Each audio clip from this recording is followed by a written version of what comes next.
모든 게 아니에요. 하지만 관계 후에 질 점막이 자극되니까 세균성 질증도 칸디다 질염도 조금은 더 잘 걸릴 수 있다. 상대 때문은 아니지만 성관계는 원인의 하나일 수 있다. 이렇게 생각하셔야 돼요. 그리고 굉장히 많은 분들이 분비물이 나와도 질염인 줄 아세요. 질염은 제가 앞서 말씀드린 그런 증상이 있는 게 질염이고요. 분비물은 그냥 분비물이에요. 이거를 질염이라고 생각하고 나는 계속 질염에 걸린다. 질염 여자의 감기다. 뭐 이것 때마다 막 질정을 넣어야 된다. 이 제품을 사서 써야 된다. 뭐 질 안에 넣고 뭐 밖에 따르고 뭐 별게 많은데 그런 제품들을 저는 사실 선호하진 않는 편이에요. 이건 뭐 사람마다 다 다르니까. 그 이유가 그 후기를 자세히 보잖아요. 제가 일주일 썼는데 아직 잘 효과를 모르겠어요. 라면은 더 써보세요. 라고 하시거든요. 더 썼더니 좋아졌어요. 이런 댓글들이 있어요. 근데 우리 냉의 사이클이 있거든요. 가만히 둬도 좋아지는 시기가 온 거예요. 우리 냉은 배란기 때 투명하고 콧물같이 그런 찐득한 냉이 나와요. 콧물 같은 냉이 일주일 정도 나오고요. 그 다음 일주일은 약간 하얗고 몽글몽글한 냉이 나와요. 그리고 그 다음 일주일에 생리를 그 다음 일주일에 뽀송뽀송해요. 그러고 다시 콧물. 몽글몽글, 생리, 뽀송. 이 사이클이 돌고 근데 이 정도의 차이는 사람마다 좀 있고 내 컨디션에 따라서 또 매달 달라요. 그래서 사실 질 안에 뭔가를 하는 거는 굳이 할 필요는 없고요. 왜냐면 질 안에서 아이들이 열심히 활동을 해요. 깨끗하게 유지하려고. 위산처럼. 대부분의 것은 우리 몸은 알아서 잘 자정작용을 한다. 이렇게 생각을 하시면 될 것 같아요. 말씀드릴 내용은 콘돔. 진짜 가장 많이 사용하잖아요. 그렇죠. 대중적인 가장 대중적이죠. 게 콘돔이죠. 네. 그런데 콘돔에 대한 사람들의 오해가 있어요. 콘돔을 사용하면 거의 100% 피임이 되는 줄 아세요? 그쵸. 다 막아주니까. 콘돔은 성병 예방에는 가장 좋은 방법이고 콘돔 말고는 성관계에서 성병을 예방할 수 있는 게 없어요. 근데 콘돔을 사용했을 때 그냥 대충 썼을 때 실패율이 18%입니다. 생각보다 높죠? 그리고 타이트하게 진짜 되게 열심히 썼어. 찢어진 건 없는지 막 이렇게 확인을 하고 썼는데도 실패하는 확률이 2%예요. 나 콘돔 했으니까 절대 임신 안 돼. 이게 아니거든요. 콘돔을 쓰실 때 잘 알고 계셔야 되는 게 두 가지가 있는데 내가 사정을 했으면 바로 빼셔야 됩니다. 발기가 풀리기 전에 잘 꺼내야 새거나 빠지는 경우가 없고요. 그리고 나는 안전하게 해야지. 그리고 콘돔을 2겹을 끼거나 그런 분들이 있거든요. 2개. 2개를 끼면 마찰력 때문에 찢어질 수가 있어요. 오히려 더 위험하거든요. 그래서 콘돔은 꼭 하나만 사용을 하셔야 돼요. 그리고 콘돔의 유통기한이 있는 걸 모르시는 분들이 생각보다 많더라고요. 몰랐는데? 제품마다 다르긴 한데 보통 한 3년에서 5년 정도고 이렇게 표기가 되거든요.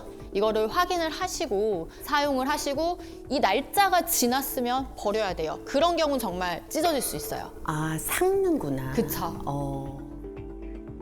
이런 피임 방법은 여러 가지 오늘 설명을 드렸는데 이거를 내가 못할 때가 있잖아요. 후에 발견했는데 콘돔이 찢어져 있었거나 뭐 여러 가지 이유가 있을 수 있어요. 이럴 때 우리가 그나마 할 수 있는 최후의 보류가 사후 피임약이죠. 네.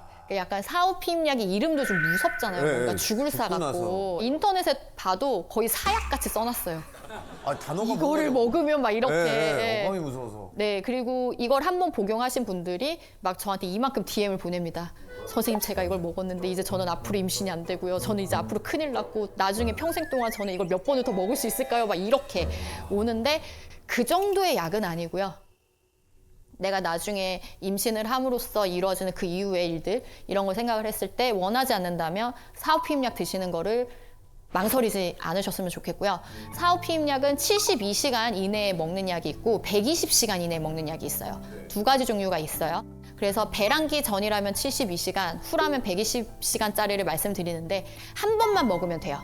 딱 한 번만 먹으면은 피임 성공률이 거의 99%까지 올라가기 때문에 바로 복용을 하시면 되고 주의하셔야 될 거는 한 사이클에 한 번만 드셔야 됩니다. 내가 오늘 먹었어요. 이틀 뒤도 가임기인데 또 이런 일이 생겼어. 그때 사후 피임약은 효과가 거의 없다고 생각하시면 돼요. 아주 낮거든요. 다음 얘기, 폐경입니다. 남편들도 꼭 들어야 하는 교육이라는 거를 네. 좀 요즘 들어서 절실히 깨닫고 있습니다. 맞아. 사실 폐경의 정의는 교과서적으로 1년간 생리를 안 할 때, 그리고 두 번째는 피검사에서 난포 자극 호르몬이 40mAh/ml를 넘을 때를 정의를 해요. 근데 갱년기는 폐경이랑 조금은 다른데, 폐경이 1년간 생리를 안 하는 거라고 했잖아요. 바로 그러기 전에 생리를 왔다 갔다 하는 기간이 있어요. 그러니까 호르몬이 들쑥날쑥 하는 거죠. 이걸 폐경 이행기라고 하고, 이때 나타나는 증상들을 갱년기. 그래서 우리 흔히 아는 갱년기 증상, 열 오르고 막 땀나. 등에 막 땀나고, 그리고 손발 저리고 예민해지고 짜증나고 우울하고 잠 안 오고, 이게 바로 갱년기 증상이고 사람마다 달라요. 이거 끝나면 다 끝났는 줄 아시는데 아니고요. 그냥 폐경을 기점으로 여생간 그냥 그 질환이 있는 거예요, 사실은. 네? 그래서 급성 중기 만성 증상이 있다고 생각하셔야 돼요. 그럼 폐경이 되면 그때부터 슬슬 병이 시작되는 거예요? 그쵸. 네. 죽을 때까지요? 그렇죠. 그러니까 갱년기, 이 폐경 자체가 노화를 촉진하는 인자 중에 하나인 셈이에요. 그래서 갱년기가 되면, 폐경이 되면은 뼈가 약해지고요. 근육도 빠지고요. 지방이 붙어요. 그리고 인지 기능 떨어지고요. 심혈관계 질환 위험도가 올라가고요. 그리고 외음부 위축이 오고요. 요실금이나 방광 관련된 질환이 늘어나게 됩니다. 그래서 여러 가지 문제들이 다 생겨요. 이게 사실은 다 갱년기 증상이에요. 근데 어머니들이 나이 들면 그냥 의례적으로 그렇게 되는 거 아니야? 라고 생각하신 경우가 많아요. 근데 이것도 잘 관리를 하면 이 내리막길이 이렇게 떨어지는 게 서서히 떨어지게 만들 수가 있는 거죠. 처음에 급성기 증상은 바로 왔을 때 환자분들이 힘드니까 와요. 그래서 이런 분들은 오히려 약을 먹는 분들이 많은데, 이 증상이 없었던 분들은 자기가 갱년기인지 폐경인지도 잘 모르고 그냥 계속 지내시거든요. 그래서 사실은 저는 증상이 없어도 내가 생리가 끊기면 병원에 가서 약을 드시는 거를 추천을 드려요. 근데 그게 사실 호르몬제 약이 뭐 부작용이 있다. 맞아요. 그거 처방받아서 먹으면 유방암에 잘 걸린다. 막 이런 얘기가 좀 많았어가지고. 맞아요. 이걸 먹어야 되는 건가 안 먹어야 되는 건가 이렇게 고민하시는 분들 진짜 많으시거든요.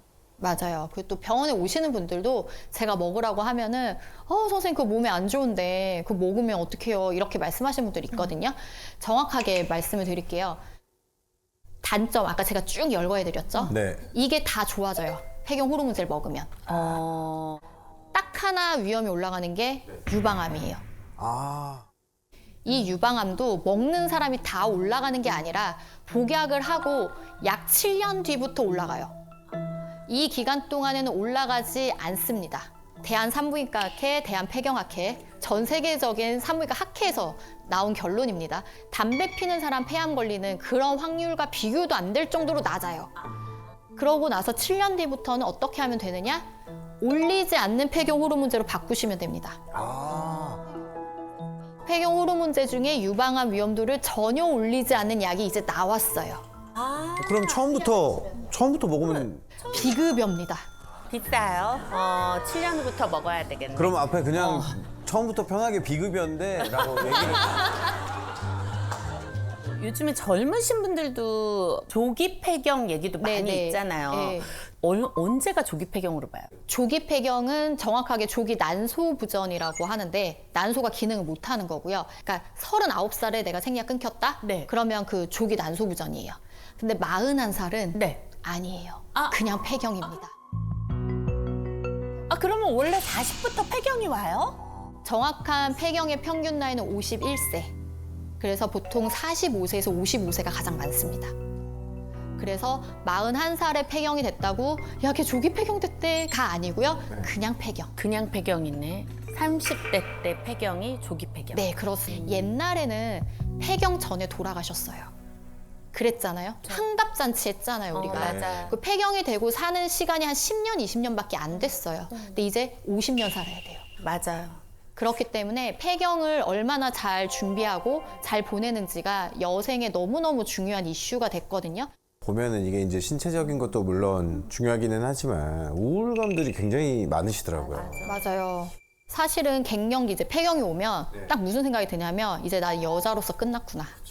이런 생각 때문에 이제 지나간 나의 세월이 주마등처럼 지나가면서 허무해지고 내가 갑자기 더 늙어 보이고 이런 것 때문에 우울해지거든요. 그래서 이때 진짜 중요한 거는 가족들의 서포트라고 저는 생각해요. 특히 남편 그리고 자녀들이 옆에서 되게 좋은 얘기를 많이 해주고 만약에 운동을 그 전에 안 하셨던 분이라면 저는 진짜 운동하는 걸 꼭 추천드리고 싶어요. 사실 이렇게 살이 이렇게 찌면 몸이 축축 처지게 돼요. 가끔 폐경 호르몬제 먹었더니 제가 살이 찌기 시작했어요 라고 말씀하시는데 호르몬제 때문이 아니라 그냥 폐경이 돼서 살이 찌는 거거든요. 안 먹었어도 쪘을 거예요.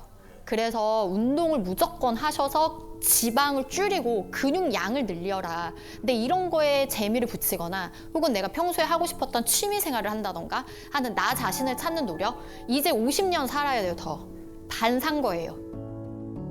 제 2의 인생 같은 느낌으로 새롭게 뭔가를 하는 그런 노력을 본인 스스로 하는 거를 추천드리고 싶고 운동은 사실 그거랑 상관없이 꼭 하셨으면 좋겠어요. 아까 말씀드린 뼈 감소증, 근육 감소증, 지방 붙는 거 이거 3가지는 운동으로 해결하셔야 되거든요. 식사는 요즘 되게 많은 이슈가 많아요. 뭐 저속노화부터 되게 많은데 이런 모든 식단에서 다 똑같이 말한 한 가지가 있어요. 가공된 탄수화물. 이거는 모든 식단에서 하지 말라고 하죠. 아, 하지 마라. 네. 그래서 음식으로 제가 환자분들이 자꾸 물어봐서 추천드리는 게 좀 뜬금없을 수 있는데 멸치. 아, 멸치? 아, 멸치에 보세요. 칼슘 많죠. 그리고 단백질도 들어있어요. 그리고 비타민 종류들도 들어있고요. 그리고 오메가3도 들어있어요. 오, 그러네요. 네, 그래서 버릴 게 없는 음식이거든요. 다만 나트륨 섭취가 과할 수 있어서 짠 거 말고 그럼 뭐 하루 견과류 대신에 네, 멸치 들고 멸치. 다니면서 그냥 TV 보면서 주워 먹고 그러라고 저 환자분한테 많이 말씀드려요. 그냥 젊은 여성분들도 좋아요. 버릴 성분이 하나도 없는 그런 음식이라서 여성 갱년기에 대해서 말씀을 해주셨는데 남성도 갱년기가 있지 않습니까? 여성 같은 경우는 난소를 드러내는 것처럼 에스트로겐이 그냥 뚝 떨어지는 건데 남성은 서서히 떨어져요. 조금씩 떨어지기 때문에 남성 호르몬이 여성처럼 이렇게 급박하게 오지는 않고요. 조금씩 줄어주는데 40부터 줄어든다고 되어 있습니다. 아, 네, 그래서 남성 갱년기를 몸소 느끼는 경우에 첫 번째 증상은 사실은 성기능이에요. 발기가 예전 같지 않다. 2번째부터는 사람마다 개인차가 있는데 마찬가지 근감소증. 근육이 쭉 빠지고 이제 배가 동그랗게 나오는 그게 이제 시간이 지나서 조금씩 동그랗게 나오게 되고 네. 그리고 여성과 마찬가지로 우울하고 예민해지고 이러한 감정적인 변화들이 생길 수가 있어요. 저희 남편은 되게 남성적이에요. 태포남이었거든요. 근데 어느 순간부터 자꾸 울더라고요. 애 학교 발표하는 날 가가지고 등치도 큰데 울고 막. 누가 그거 얘기하면 안 돼. 왜? 더 울어 막. 남성 같은 경우에는 이제 나이가 먹어가면서 여성 호르몬이 는다라는 게 이제 저런 경우인가요? 근데 사실 여성 호르몬이 느는 게 아니고 그냥 남성 호르몬이 줄어드는 거예요. 가장 좋은 건 피 검사를 해보시고 남성 호르몬의 수치가 정상보다 줄어들었으면 보충을 해주면 돼요. 남성 호르몬제를 처방받아요? 네, 비뇨기과에서 오. 주사도 있고 바르는 것도 있고 패치도 있고 먹는 약도 있어요. 패치 같은 경우에는 뭐 등에다 붙여요? 애들 호흡기 패치처럼? 그럼 뭐 관자놀이 붙이겠어. 이렇게 또 지내다 보면 자녀분들이 이제 다 커서 출가를 하고 2분만 남게 되거든요. 그러면은 이때 성관계를 다시 하려고 하시는 분들이 많습니다. 근데 항상 문제가 되는 경우가 섹스리스. 아, 요즘 많죠. 이게 뭐 신혼 때 같은 경우에는 눈만 마주치면 그렇죠. 눈만 마주치면 그 점점점 나이 가면서 또 어떨 때는 뭐 밥을 먹다가 뭐 숟가락을 딱딱 치면 뭐 그런 것들이 이제 숟가락. 숟가락 근데 이제 어느 정도 시간이 지나면은 가족끼리 왜 이래 뭐 네, 이런 식으로 네. 되는 거 아니겠습니까? 그 이유가 남성 호르몬은 사실 성욕의 필수 호르몬이거든요. 그리고 에스트로겐은 흥분과 절정의 필수 호르몬이에요. 근데 이거 두 개가 다 떨어졌으니까 욕구도 안 생기고 흥분도 안 되고 잘 느끼지도 못해요. 둔감해지거든요. 그렇기 때문에 더 많은 노력이 필요해요. 나이가 들게 되면.